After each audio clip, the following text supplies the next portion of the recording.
So here we are today having, oh my God, already having an amazing conversation. I am about to speak with Wendy De Rosa. She is an author of a book that just came out, everybody. And before we even dive in, I just got to tell you guys, I have fallen in love with this woman. She is just incredible, and her book is incredible. And it came to me at the absolute perfect time of what I was looking for my personal healing. So the book is called, are you guys ready? I'm so excited, I can't handle it. The book is called Becoming an Empowered Empath: How to Clear Energy, Set Boundaries, and Embody Your Intuition. Wendy De Rosa, thank you so much for being here. Oh, it's an honor. Thank you so much. I am so excited because, you know, universe, spirit, whatever moniker you're given it these days, always gives us exactly what we need right when we need it. And my personal journey has been about healing some physical stuff. And when I started reading your book, I'm like, oh my God, it's all right here. I can do this. I can do that. I knew I could do it, but now I can really know I can do it. So thank you in advance. Absolutely. I'm sorry to gush all over you. But so becoming an empowered empath, and I'm all about the empowerment, having been disempowered for, the first half of my life because of being an empath. Would you share, before we get into the meat and the juice of your book, your experience about uncovering your gifts and being an empath, and what led you to where you are now?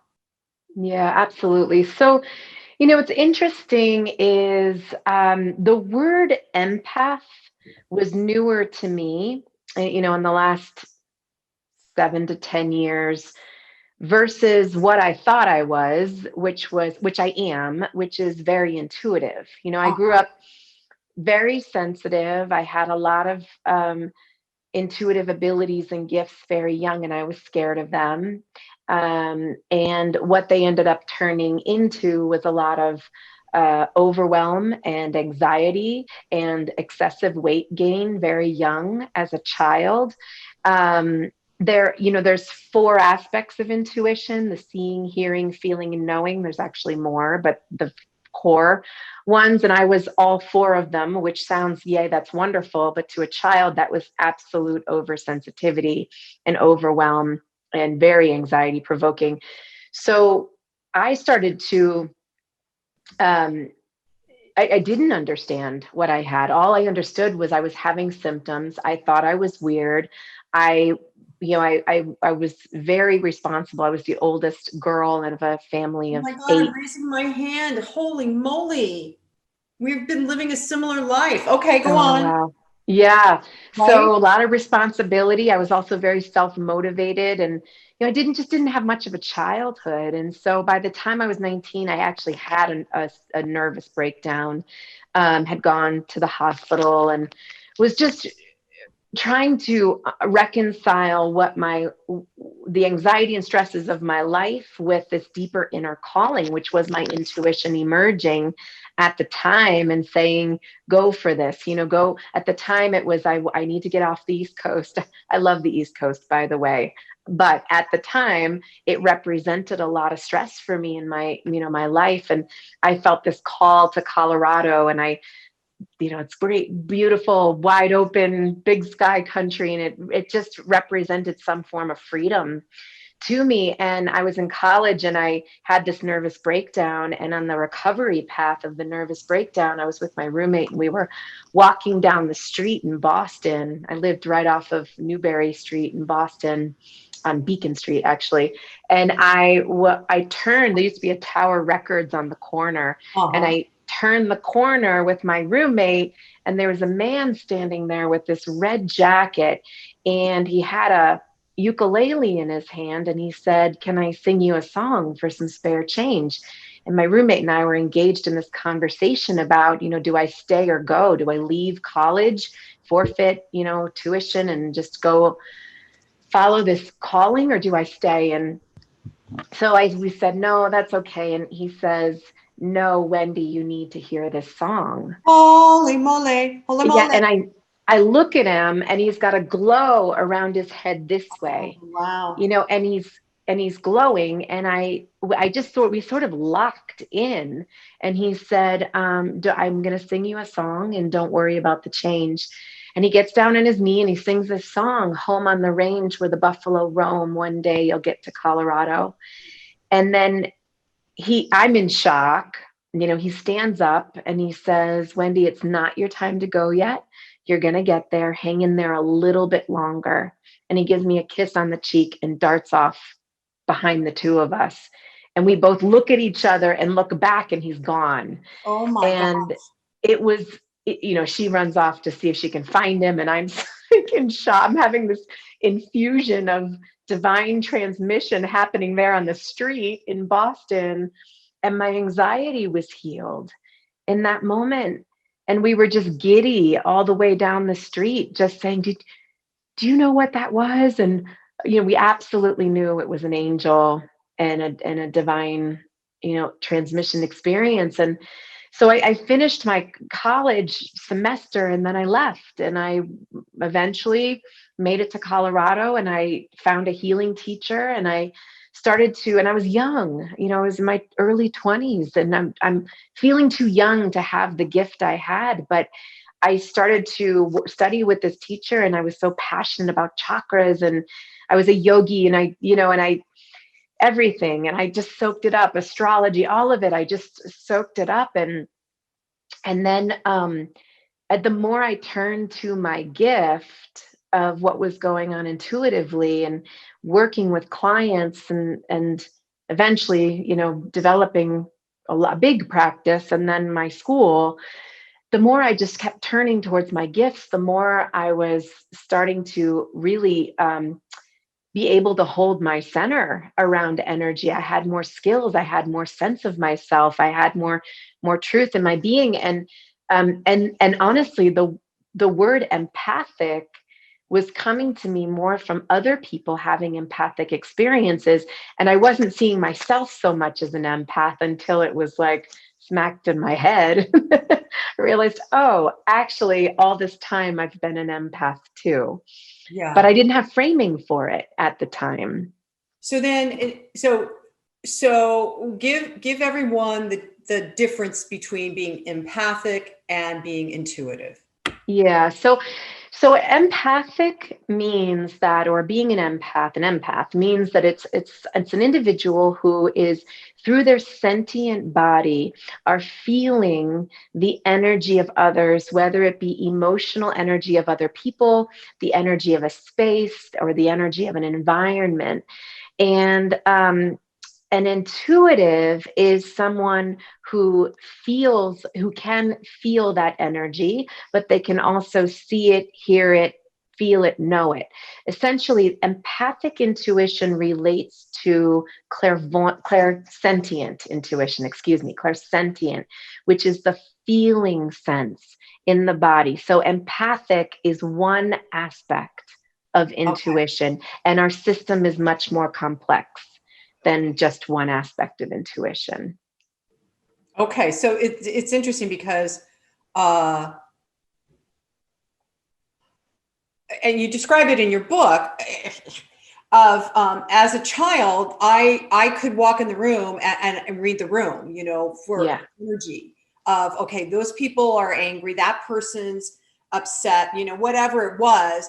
And you talk about how as children in this particular lifetime, we come in with these traumas and woundings, as well as we're being trained or taught or raised up, if you will, by the parents or other people to have generational wounding happening as well. And as children, we can't advocate for ourselves. We don't even know. Like, I never knew what I was doing. I just knew, and we have to do those things to be safe, to feel safe, right? And my mother, whenever I would have reactions, she would just tell me to stop being so sensitive. Right. It's crazy. Yeah. You know, and it's interesting because this is the conditioning that we were all raised in. I mean, as much as we can say this was my family system, I mean, this was the system.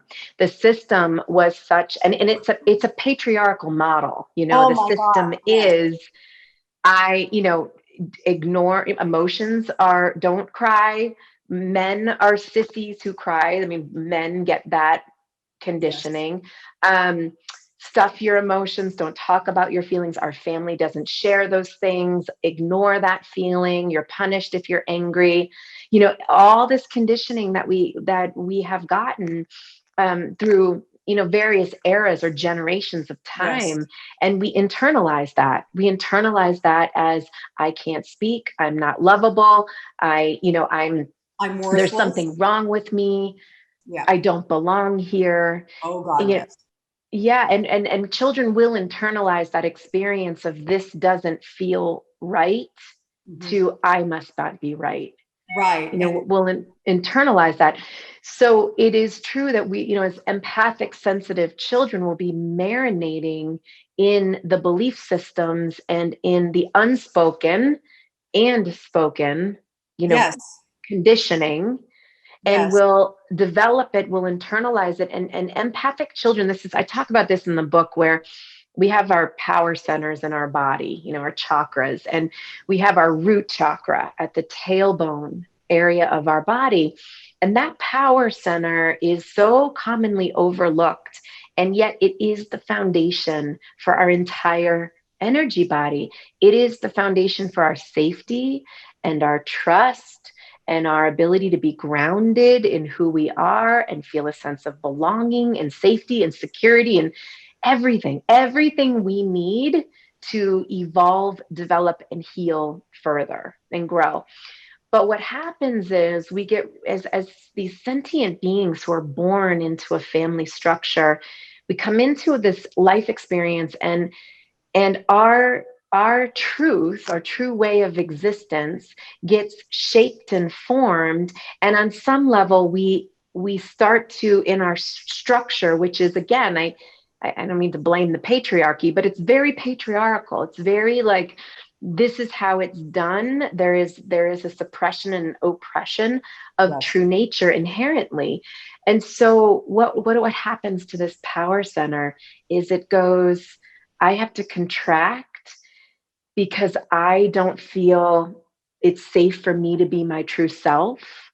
And I don't have a sense of belonging in myself. I have to contract to myself and listen to and abide by all the conditioning and rules in my system, in my family structure.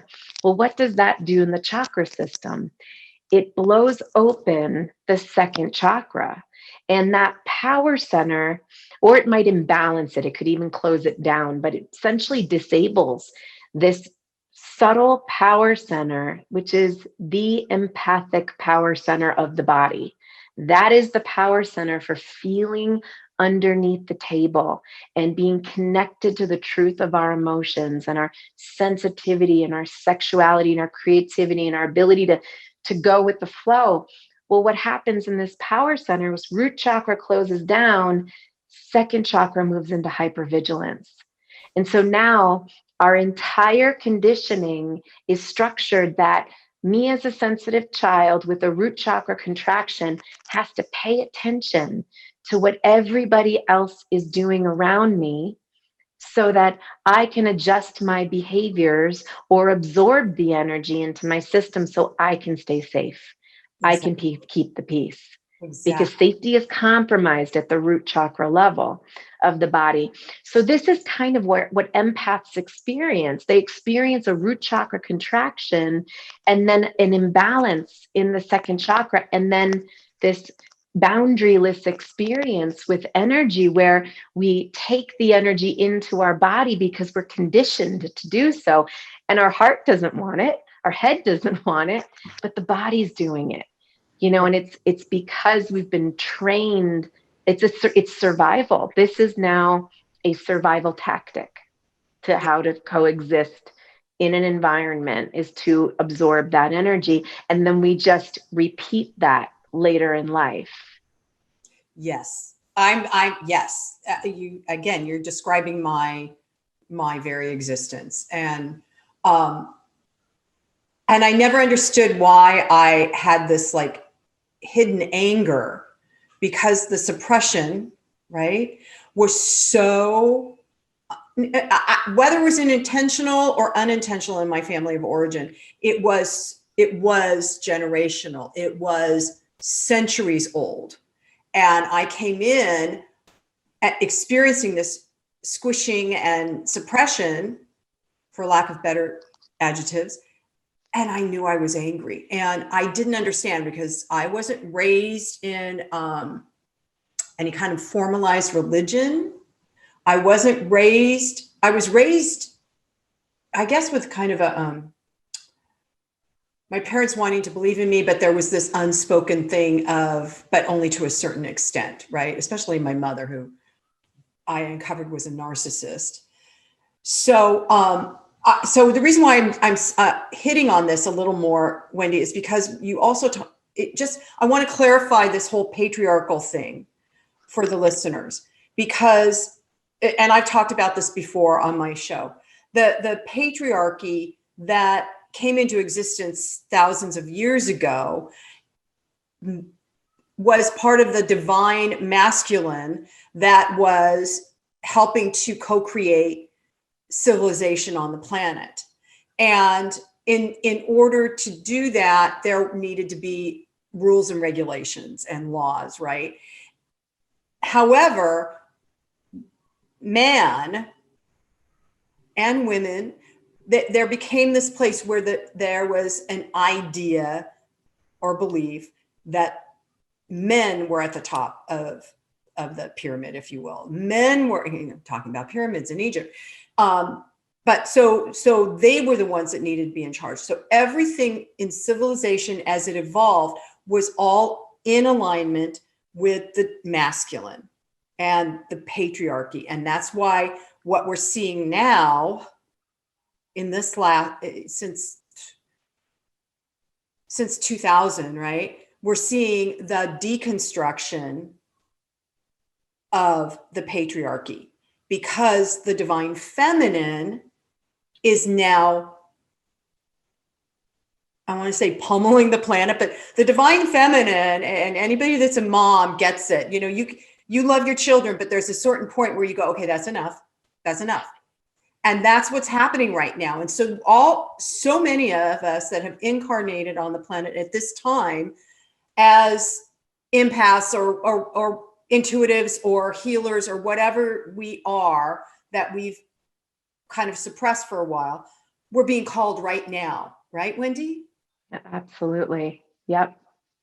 Because the and what we've seen, especially in America lately, is the chaotic crumbling of an empire, right? Yep. It's happened before, and it doesn't mean that our nation and the principles it was founded on are erroneous. It means that we have so much more expansion to do, but we have to move the patriarchal thinking out of our minds and our ways of governing, so that the divine feminine, which works in a circular manner, all inclusive, right? Everybody gets to have a say at the table, can come in. Yeah, and I'll add to this, absolutely. Yes, I'm with you completely. And then I want to add a piece. So I talk about this in my book, where, we have the patriarchy, right? And that is a form of the wounded masculine. We also have healthy masculine. And we actually have wounded feminine, and the wounded feminine is the victim. Oh. And then we have healthy feminine. And so patriarchy and victim are consistently in, conflict, or in power struggle is probably a better way of saying this. And we are learning to heal the wounded masculine and the wounded feminine, so that they can, so that their higher states or their healed states can really come into balance. And what from the energy healing perspective, which is so much of what I'm talking about in this book, underneath, in being an empowered empath, is that we have all four of those in our system. We all have wounded masculine in us, and it comes in the form of our monkey mind. You're so stupid. What were you thinking? How can you do that? Its job is to remind us of what we're holding at our root chakra, which is it's like patriarchal teachings. It's just like finding its way up through our body consciousness, and we hear it. That's part of us, our controlling qualities, in some cases, those are our internalized wounded masculine. We also have our internalized victim and our internalized wounded feminine, which is so much the powerlessness to what's possible. So much of the feminine is about co-creation, and this can be possible in empathy and connected conversation.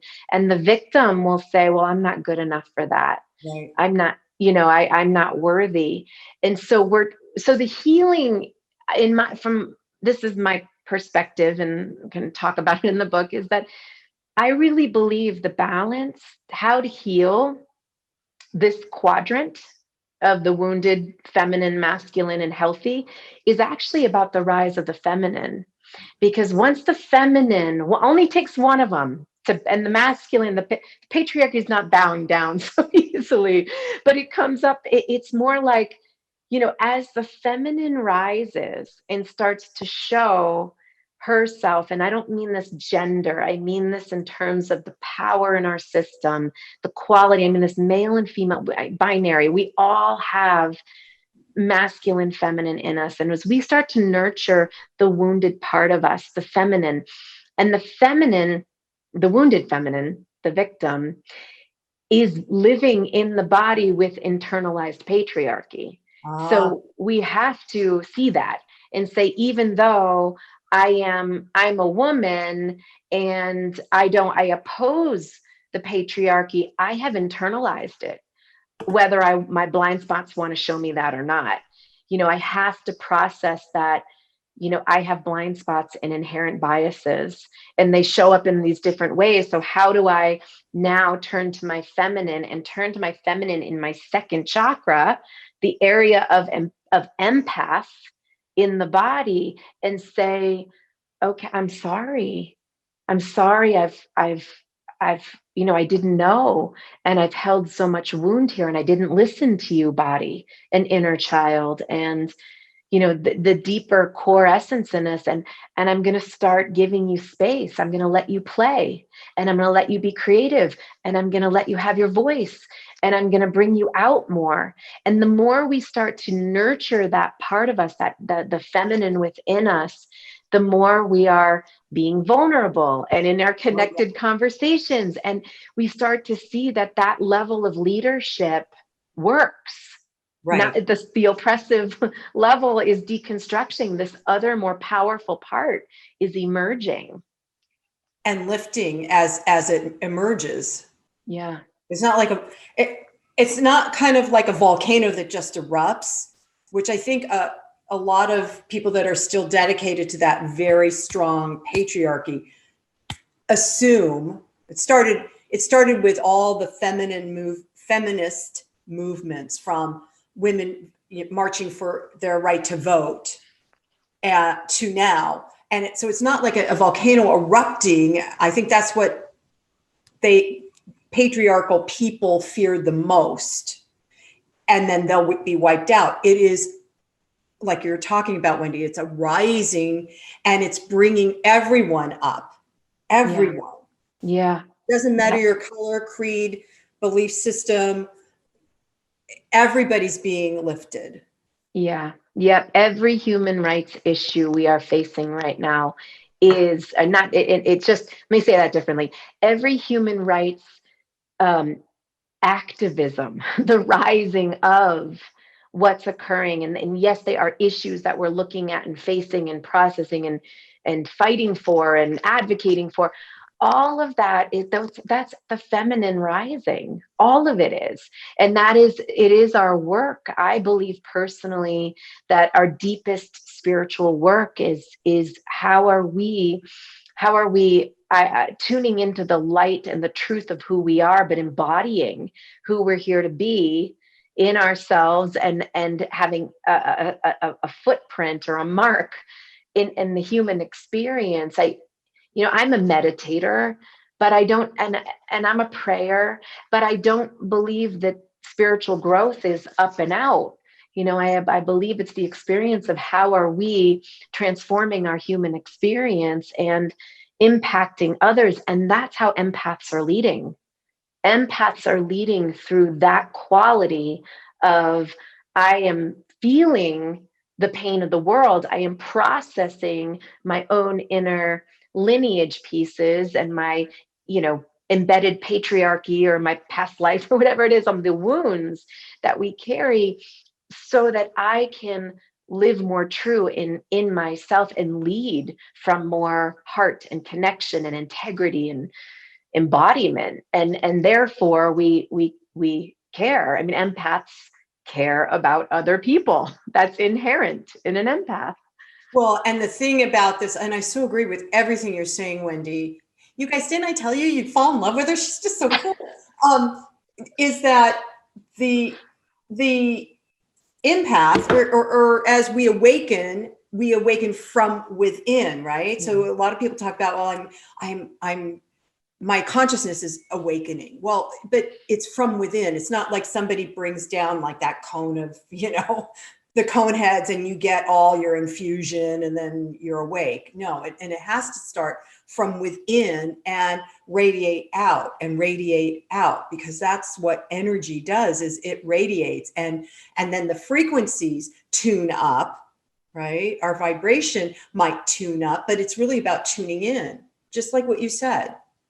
It's so, it's fascinating to be a part of it and watch it happening.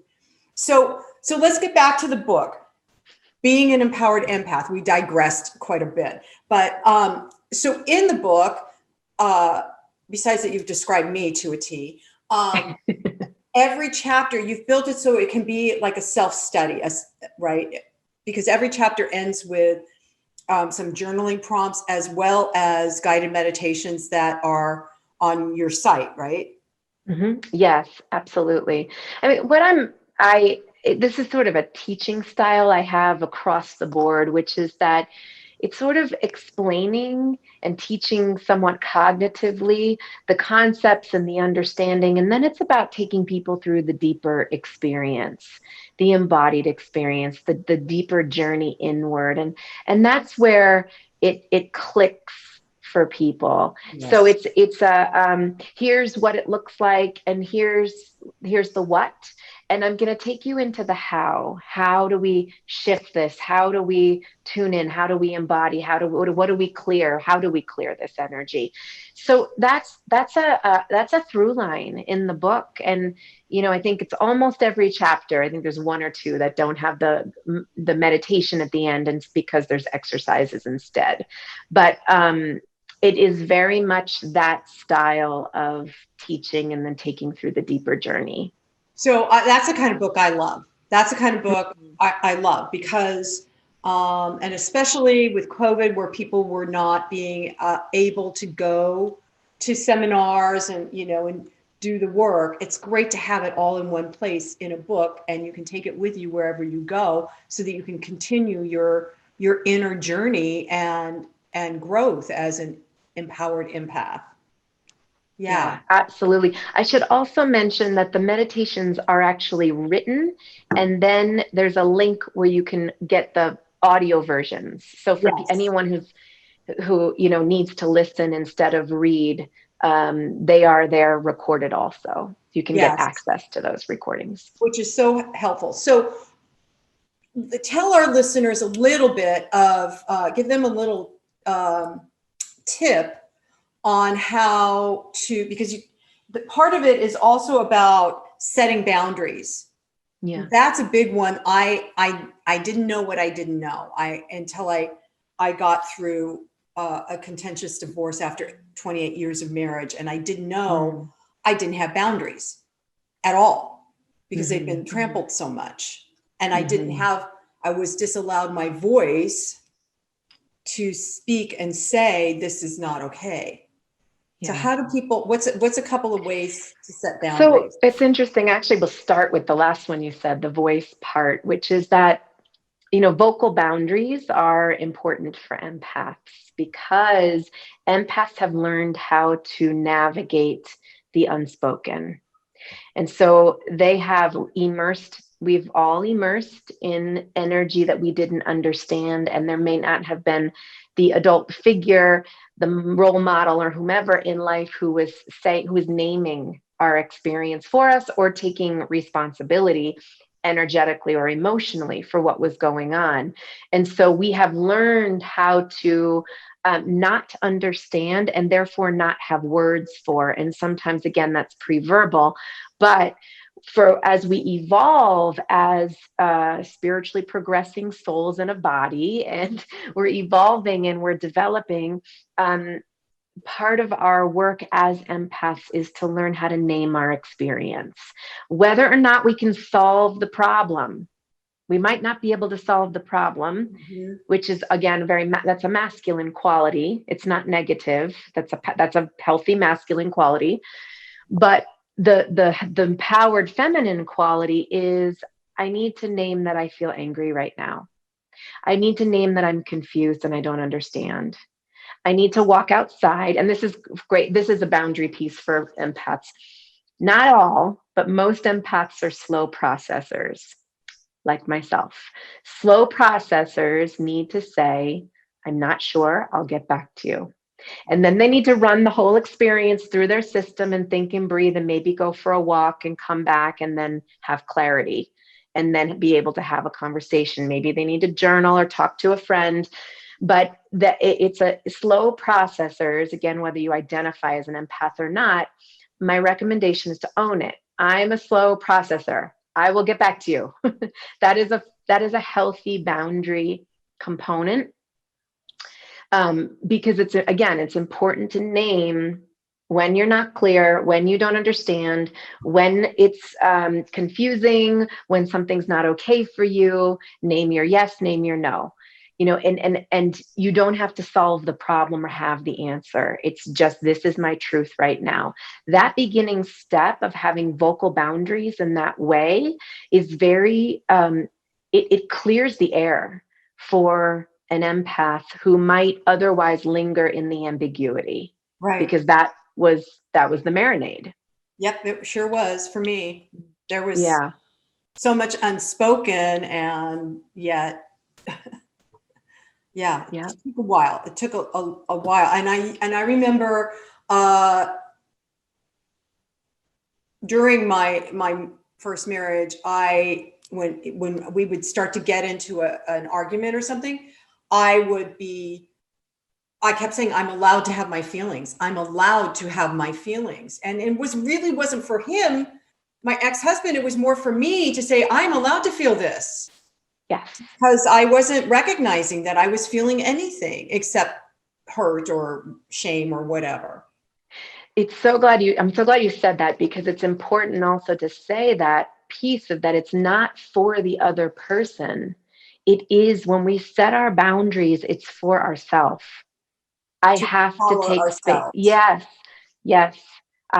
I need to speak my truth right now. And they might say, well, you have been speaking your truth. I get it. No, I need to speak. I need to say what I need to say for myself to push my energy back out. So another form of energetic boundaries is we have this, this field or aura around us. They say it's 10.5 fingers length in tantric yoga studies. Oh, really? From the center of the heart. Huh. Yeah. All the way around the field, which is about 12 inches. Now, give or take, some people's are longer or are more expansive, and some are a little less. But this auric field is our boundary. We don't begin at the skin. We don't begin and end here. We begin and end outside our energy field. And so when we've taken impact to the auric field in our body, whether it's the news, whether it's a comment someone said, whether it's physical, whether it's emotional projection, it's impact. And so our reaction to that is according to our survival instincts and conditioning. I'm going to run away and hide, or I'm going to push back and react. But what can be very healthy for an empath is that when we've experienced impact after impact, and we've figured out how to tolerate that impact or negotiate space with, or keep the peace, or whatever it might be, there will become a point where through the center of our rising from within, truth needs to be spoken. And that is a push out. That is a reverse of the impact. So when we speak our truth, or we have a power move on some level, it is, again, it's not for the other person, it's for yourself to push your energy back out, for all of us to push our energy back out and say, no, no, no, no, no. I'm pushing, I'm claiming my center, and this is where I need to resonate in.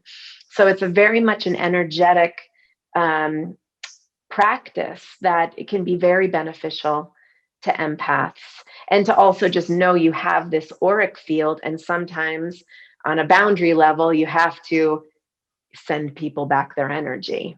Yes, exactly. And I know so many women that we, especially in my generation, we were not taught to speak our truth, right? Be Right. seen, not heard, stand behind your man. This is all very, mid-century Yeah. stuff. Yep. Mid-century bullshit. Yeah. So I have clients that come and they never spoke their truth. They Yeah. were never allowed their truth in their family of origin, or with a spouse, or in relationship, or at their job. And it becomes challenging to, when you first realize I've got to speak my truth, I've got to stand in my own power. It's very scary and challenging, but it's what you've just described, Wendy. It's so important. Mm-hmm. So important. Yeah, absolutely. I wanted to say one more thing about and speaking truth, and how it relates to the empath, and probably what you're modeling for people too is like one of the powers of an empath is the ability to space hold. I'm Yeah. just going to hold, I can be here and you can speak your truth to me and you can practice. And I'm just going to hold space while you practice. Again, like as if you're speaking to your client and your client's speaking to you. I'm going to hold space and you are going to speak your truth to me, as if, I'm your practice. I'm your audience. But empaths, an empowered empath holds space.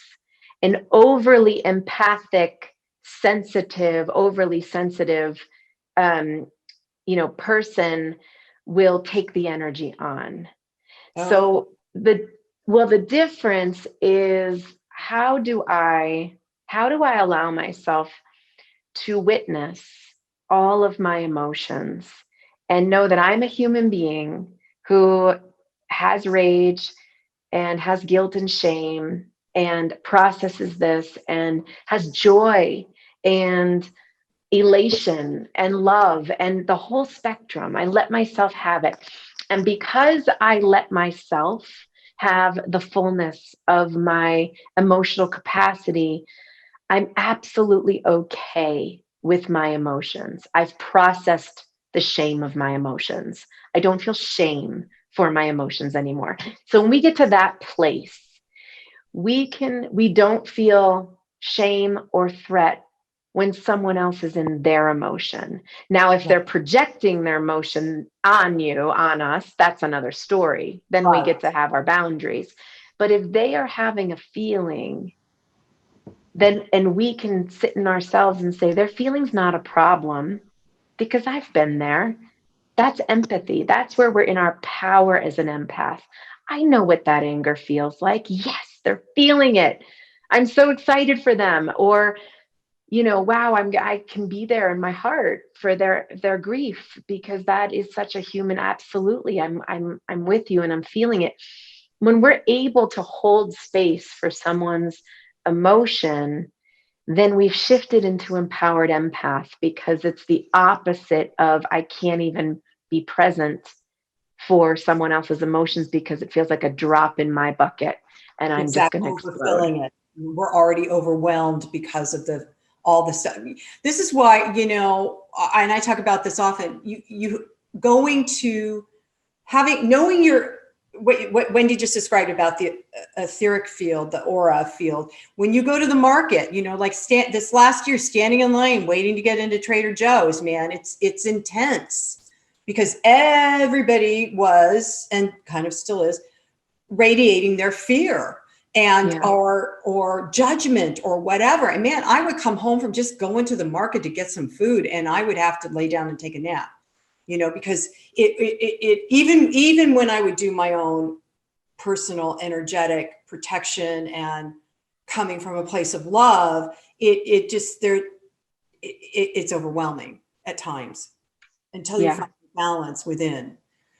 Wendy, oh my God, my new love. I'm just so enamored. I'm gonna, like I said, I'm gonna do the book, Becoming an Empowered Empath, How to Clear Energy, Set Boundaries, and Embody Your Intuition. Wendy De Rosa. Now, what's the website so they can go get the book, see what else? Yeah, the book is on my website. It's my name, wendyderosa.com. Okay. I'm also the founder of the School of Intuitive Studies. So the schoolofintuitivestudies.com is my other website. Oh my God, how cool. I'm going to check that out too. Oh my gosh. Yeah. Thank you. I said it before. I'm saying it again. Thank you so much for the work that you do. Thank you for listening to that sweet angel who got down on his knee and sang that song to you. And following your path. You're an inspiration to so many, I know, and I cannot wait to see what happens by working your book. I'm thrilled. So I'm honored. So thank you so much. Thank you so much. Thank you, Susan. It's been an honor. Thank you. Yeah, and fun. So I'm just going to end with, and so it is, namaste.